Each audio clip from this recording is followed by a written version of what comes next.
যদি একটা গুলি চলে, হেফাজতে ইসলাম বাংলাদেশ ঘরে বসে থাকতে পারবে না। আমার সন্তানের লাশ নিয়ে আমরা কবরস্থানের দিকে যাব না। আমার পরবর্তী সন্তানের লাশ কাঁধে আমি হেফাজত ইনশাআল্লাহ রাজপথে যখন নামবেন, টেকনাফ থেকে তেতুলিয়া পর্যন্ত পথ ভাঙবে সেই গণজোয়ার রুখে দেওয়ার সাক্ষ্য কারো হবে না ইনশাআল্লাহ।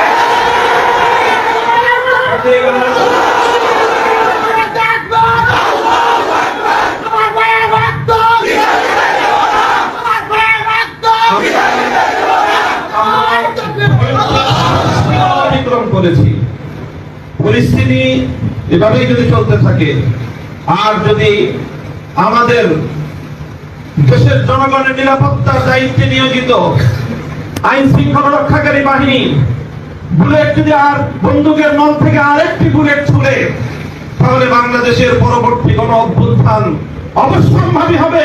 সে অভ্যুত্থান রুখে দিতে কেউ পারবে না। আমরা আল্লাহ পাক রব্বুল আলামিনের কাছে দোয়া করব, যারা বৈষম্যের বিরুদ্ধে জীবন দিয়েছে, যারা বৈষম্যের বিরুদ্ধে জীবন দিয়েছে, অত্যাচারীর হাতে যাদের প্রাণ গিয়েছে, তারা নিঃসন্দেহে শাহাদাত বরণ করেছে।